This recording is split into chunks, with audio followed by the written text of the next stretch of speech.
governadores, se os gestores das regiões tivessem tomado as providências que eram necessárias, Porto Alegre investiu menos em defesa civil do que outros municípios do Rio Grande do Sul, mesmo tendo um orçamento maior.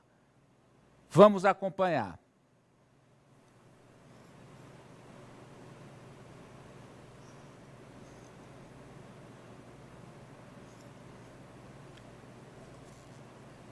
Nós temos aí os números, Ari.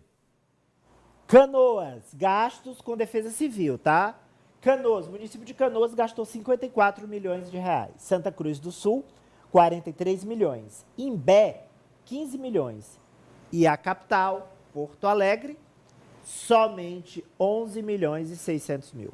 Vamos ver a explicação do prefeito e já a gente passa para a avaliação do professor Vila. Vamos ver o que falou o prefeito de Porto Alegre, Sebastião Melo. Ari. Houve falha em todo o Rio Grande. A quantidade de água que chegou. Porto Alegre foi duplamente atingida. Um mundaréu de água que caiu dos 4 rios. O Sarandi foi alagado. O Ponta Grossa, o Lami e o Belém Novo também. O dique vai até o Cristal. Vou revisitar tudo naquilo que couber no meu mandato. Ou seja, ele fugiu da pergunta sobre gastos com prevenção no município dele. Professor?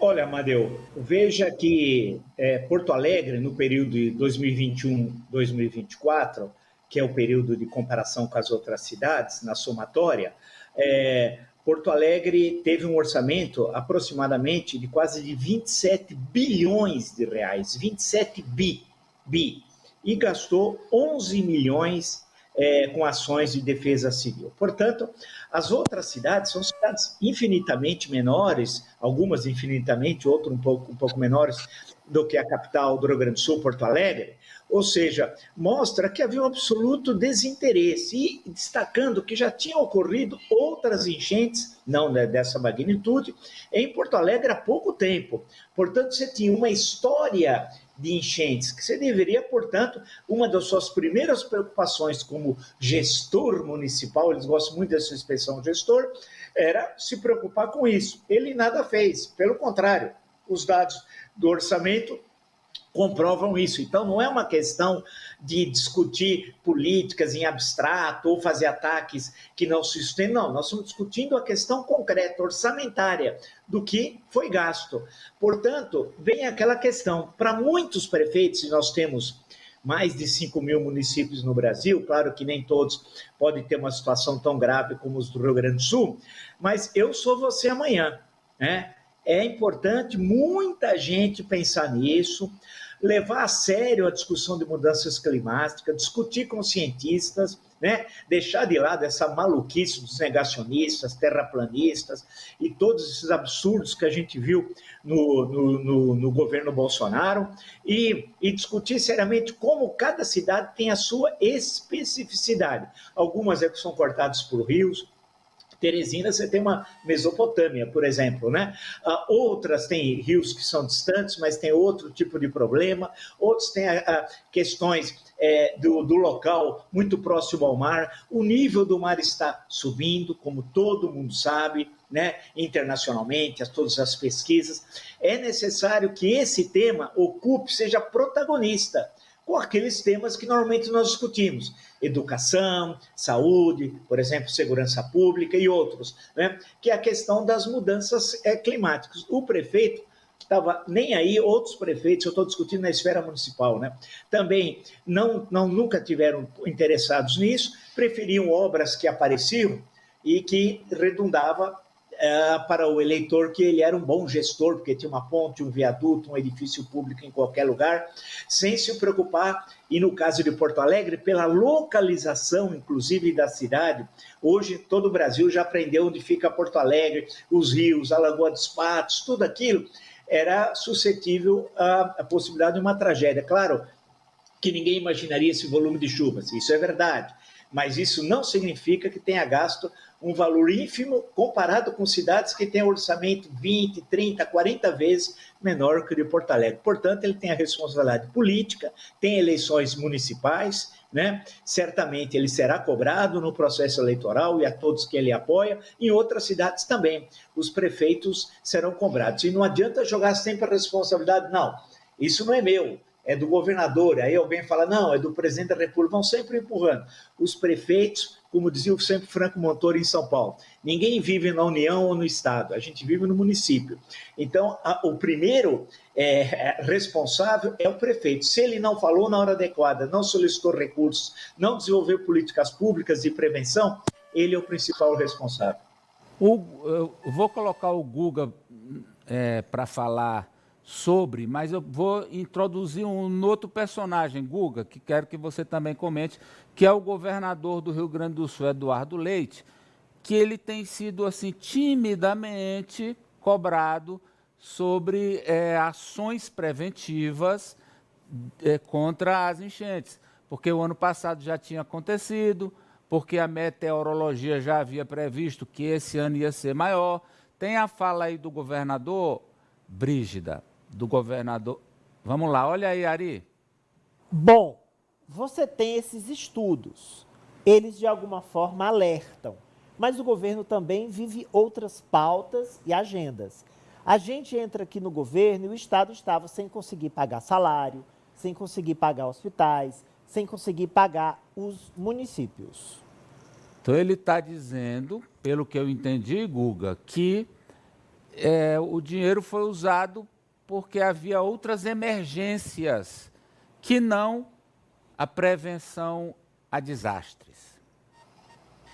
Bom, o que é mais importante, né? Salvar vidas ou deixar a conta no verde, tirar a conta do vermelho? E dá para tentar fazer as duas coisas ao mesmo tempo. Você não pode ignorar o que é mais emergente, o que é mais importante, o que é mais emergencial. Que no caso, obviamente, é salvar vida.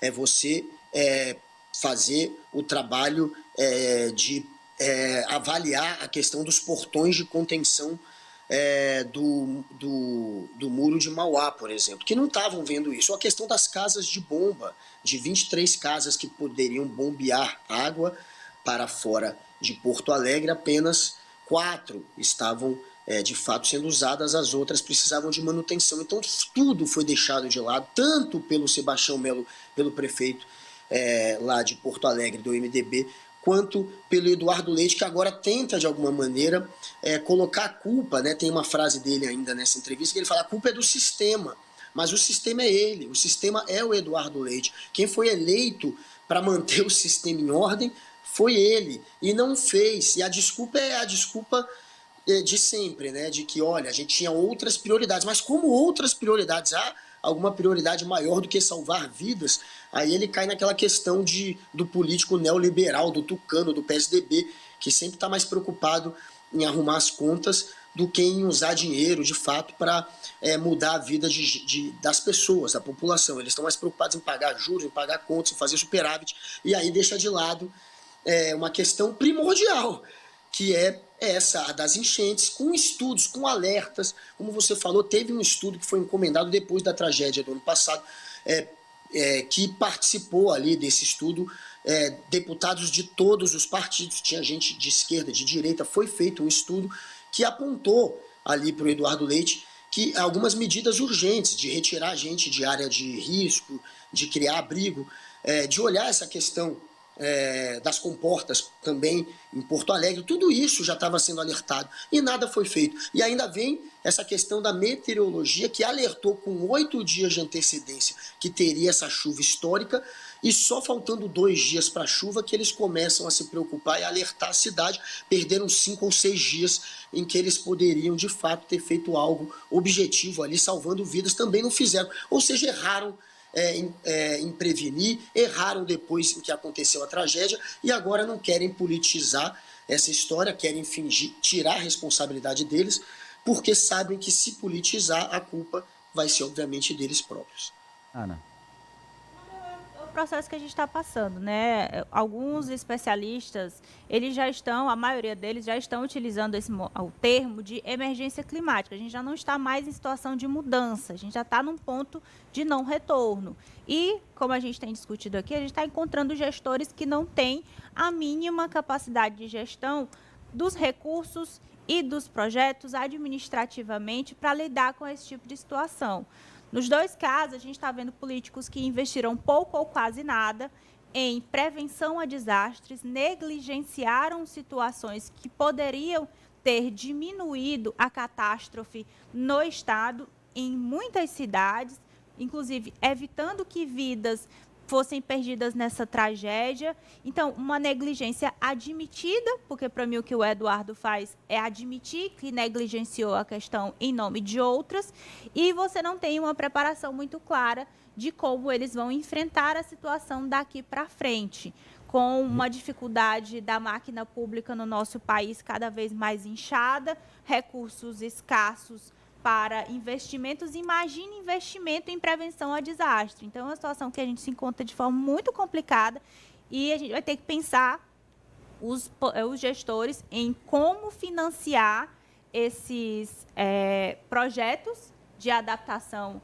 às enchentes, às secas, eventuais tornados, e sem colocar um rombo nas contas públicas. Como o Hugo disse, dá para fazer as duas coisas, mas é preciso fazer isso de forma inteligente. Fecharia.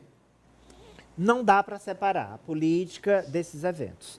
Tanto a tragédia em São Sebastião, ano passado, lá na São Paulo, né, professor Vila, quanto, até antes, a gente resgata até antes, aquela do Rio, há mais de 10 anos, essa agora no Rio Grande do Sul e outras que virão inevitavelmente. Tudo passa pela política, pela gestão pública, pela falta de investimento. Porque essa pauta nunca foi prioritária. Nunca. Sempre foi uma pauta negligenciada, secundarizada, colocada ali no escanteio. O meio ambiente era muito bonito de falar na mídia, de ter um discurso bacana, mas tudo muito etéreo, tudo muito no campo das ideias, muito no campo da ideologia. Quando ia para a caneta, para liberar o recurso, para fazer a medida preventiva, quase nada. Tem de mudar, eu acho que esse tem que ser o ponto, a chave de mudança. É hora do nosso giro de notícias.